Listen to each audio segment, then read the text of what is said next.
Hello दोस्तों, एक बार फिर से आप सभी का हमारे YouTube चैनल पर स्वागत है। आज मैं इस वीडियो में संप्रदाय मनोविज्ञान के संप्रदाय का सेकंड पार्ट लेकर आया हूँ। पहले पार्ट में हमने बताया था संप्रदाय के तीन संप्रदाय को बताया था। संप्रदाय टोटल 6 होते हैं। पहले वीडियो में मैंने 3 बताया था। अब इस वीडियो में पहली वीडियो में कौन कौन सा बताया था, मैंने संरचनावाद बताया था, प्रकारवाद बताया था और व्यवहारवाद बताया था। अब इस वीडियो में आपको मनोविश्लेषणवाद, गेस्टाल्ट, मनोविज्ञान और हार्मिक में बताऊंगा। तो आपके ये 6 हो जाएंगे, तो पूरे आपका जितने संप्रदाय हो पूरे हो जाएंगे। चलिए आइए शुरू करते हैं। मनोविश्लेषणवाद।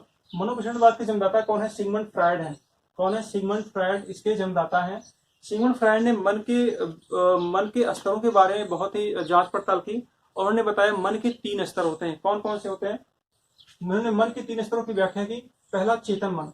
चेतन मन से ऐसे होता है जो चेतना में कार्य करना, जैसा कि नाम से ही समझ में आ रहा है चेतन मन से कि वह चेतना में जो भी काम करे होशो हवास में करना, क्रियाशीलता उसकी जो दिखाई देनी चाहिए, इसको वर्तमान स्थिति भी कहते हैं। तो चेतन मन को क्या कहते हैं? वर्तमान स्थिति कहते हैं। यानी कि व्यक्ति जो भी कार्य करता है वह पूरे अपने होशोहवास में करता है, क्रियाशील होकर कार्य करता है, जो भी करता है उसका उसके संज्ञान होता है। फिर उसके आता है अर्धचेतन मन।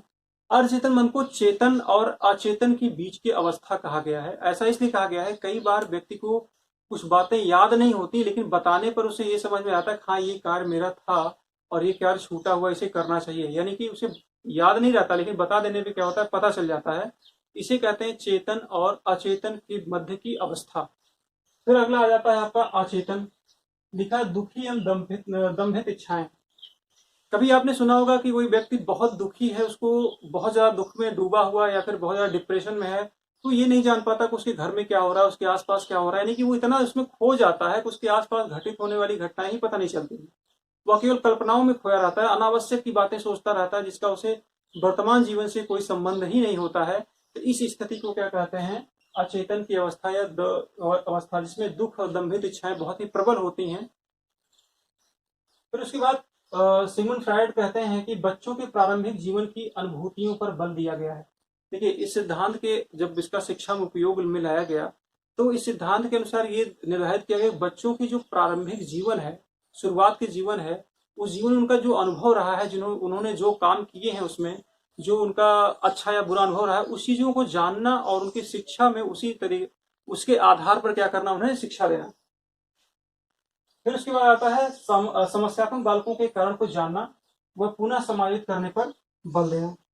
देखिए, समस्यात्मक बालक बहुत सारे होते हैं। जैसे किसी की बुद्धि बहुत ही धीमी है, कोई विकलांग है, दिव्यांग है, या फिर तमाम सारे बच्चे होते हैं जो किन्हीं कारण से क्या करते हैं, विद्यालय छोड़ के चले जाते हैं। तो सबसे पहले क्या होता है कि बच्चों की आप कारण जानिए कि वजह क्या है। जैसे कई हम आप लोगों के भी छोटे पे इस तरह की हालात रहे होंगे, काफी बच्चे स्कूलों से भाग जाते थे या फिर कुछ दिन स्कूल आए, उन्होंने स्कूल छोड़ दिया। तो सबसे पहले क्या, वो कारण जानना कि वजह क्या है, कि घर से इस तरह का दबाव बनता है, काम ज्यादा लिया जाता है, या फिर शिक्षक का व्यवहार अच्छा नहीं है, या फिर बच्चा ऐसी माहौल में पैदा हुआ है कि उसे सामंजस्य अपनाने में समस्या हो रही है। तो उस चीज को जानना, उसके बाद वही स्थिति में जो वर्तमान स्थिति है वहां पर उसे समायोजित करने के लिए उसे प्रेरित करना। उसके बाद इस सिद्धांत के आधार पर कहा गया है कि बालकों में संवेगों को व्यक्त करने की स्वतंत्र इच्छा होनी चाहिए। देखिए, कई दफा होता है क्या है कि हमारे घर में जो बच्चे होते हैं, जब वो शरारत करते हैं, कुछ कहना चाहते हैं या फिर अनावश्यक सवाल पूछते हैं।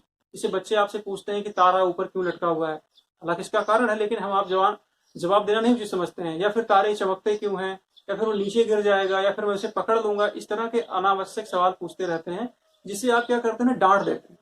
जब आप ऐसा बार बार करते हैं तो उनकी इच्छाएं क्या होती, दमित हो जाती है। जो उनका संवेगात्मक विकास होता है वो रुक जाता है।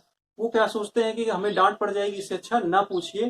तो उसकी स्वतंत्रता होनी चाहिए। जैसे हमारे आप में क्या है, अगर हम दुखी हैं और बहुत ज्यादा दुखी हैं, तो अगर हम अपने दुख को किसी के साथ शेयर कर लेते हैं, हो सकता है हमारी समस्या कम ना हो, लेकिन हमारा जो दिल है, हमारा जो मन है, थोड़ा बहुत शांत हो जाए। इसलिए बालकों में क्या होनी चाहिए कि अपनी इच्छाओं को व्यक्त करने की पूर्णता क्या होनी चाहिए, स्वतंत्रता होनी चाहिए।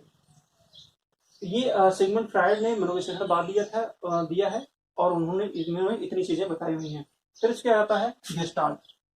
गेस्टाल्ट शब्द, सबसे पहले ये सवाल पूछता है गेस्टाल्ट शब्द कहाँ का है। गेस्टाल्ट शब्द जर्मनी का है। जर्मनी का क्यों है? क्योंकि मैक्स वर्दिमर, कहीं कहीं वर्दाइमर लिखा हुआ है, मैक्स वर्दिमर जर्मनी के निवासी थे, और जर्मनी के निवासी थे तो शब्द भी वहीं का होगा। और इसे क्या कहता है? गेस्टाल्ट शब्द जर्मनी का है। इसे सूझ का सिद्धांत कहा जाता है। इसके सूझ के सिद्धांत का कारण है कि इस संप्रदाय के प्रवर्तक कौन थे? वर्धिमर थे। इस संप्रदाय के प्रवर्तक कौन थे? वर्धिमर थे। प्रयोगकर्ता कौन थे? कोहलर थे। सपोज करिए आप कोई नियम बनाते हैं, आप कोई कानून बनाते हैं, और कानून आप बनाते हैं और कानून का प्रयोग करने वाला कोई और व्यक्ति होता है, तो ये कहा जाएगा कि आपने क्या किया, उस कानून के प्रवर्तक हैं और आप प्रयोगकर्ता कोई और है। इन्होंने क्या किया, संप्रदाय के प्रवर्तक है और संप्रदाय को व्यवहार में लाने के लिए इन्होंने क्या किया, एक चिंपैंजी को प्रयोग किया। आप सूझ के सिद्धांत आगे पढ़ाया जाएगा। कोहलर ने चिंपैंजी, सुल्तान नामक चिंपैंजी का प्रयोग किया था, और उनके साथ सहयोगकर्ता कौन थे? कोफका थे। यानी कि इसमें 3 लोग हैं। कौन कौन है? पहले प्रवर्तक है वर्धिमर, और प्रयोगकर्ता है कोहलर, और सहयोगकर्ता कौन है? कोफका है। ठीक है। अब उसके बाद गेस्टाल्टवादियों के अनुसार बच्चा प्रयत्न भूल से नहीं सूझ से सीखता है। देखिए एक बहुत छोटे पे हमने पढ़ा था, आप लोगों ने पढ़ा होगा, रसरी यावत जात पे सिल पर पड़त निशान।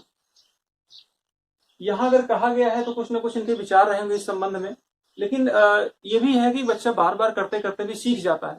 हालांकि मैं सिद्धांत पढ़ना, अपना तर्क नहीं देना। अगर ये आएगा तो आपको करना पड़ेगा कि हाँ, गेस्टाल्टवादियों के अनुसार बच्चा क्या करता है, प्रयत्न भूल से नहीं सीखता है, वो क्या सूझ से सीखता है। ये इनका विचार है।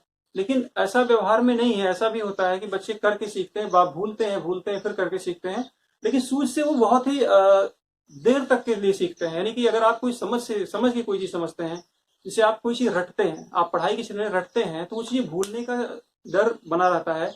अगर आप बीच बीच में से नहीं देखेंगे भूल जाएंगे। लेकिन कोई चीज अगर समझ में आती है, सूझ से अपने दिमाग सीख लेते हैं, तो वो हमेशा के लिए कंठस्थ हो जाता है। तो गेस्टाल्टवादियों के अनुसार बच्चा क्या करता है, प्रयत्न भूल से नहीं बल्कि सूझ से सीखता है। अगला दिया है, गेस्टाल्टवादियों का मत था कि सीखना भी अचानक होता है, ना कि बारंबार प्रयास के साथ धीरे धीरे। तो इनका ये मत था, गेस्टाल्टवादियों का मत था कि कोई भी अगर कुछ बच्चा सीखता है तो अचानक सीख जाता है। लेकिन अगर व्यवहार में देखें, अगर एक बच्चे को साइकिल आप सिखाएंगे तो आसान नहीं सीखता है। वो गिरेगा, चलेगा, पैदल चलेगा, फिर उसकी गद्दी पे बैठेगा, गिरेगा, चलेगा, धीरे धीरे क्या करता, सीख जाता है। लेकिन हमने पहले भी कहा कि ये इनका सिद्धांत है, ये गेस्टाल्टवादियों ने इस तरह की बातें की हैं। अगर एग्जाम में पूछता है तो इसी बात को सत्य मानना पड़ेगा। आप अपने तरह से दिमाग नहीं लगाएंगे, क्योंकि इनके ये सब शब्द हैं। फिर उसके बाद है हार्मिक। हार्मिक मनोविज्ञान जो है ये लास्ट है, और ये इसके जन्मदाता कौन है? मैकडूगल है। मैकडूगल संवेग और मूल प्रवृत्तियों के बारे में बात करते हैं, मूल प्रवृत्तियों के बारे में बात करते हैं। इन्होंने मूल प्रवृत्तियों को 14 प्रकार बताया है। इसको हम प्रेरणा संवेग में डिटेल में पढ़ेंगे। सो आपके ये 6 जो थे संप्रदाय, ये खत्म हो गए, और ये बहुत ही इंपॉर्टेंट है। यहाँ से सवाल आ जाता है। पहला कौन सा है? संरचनावाद है।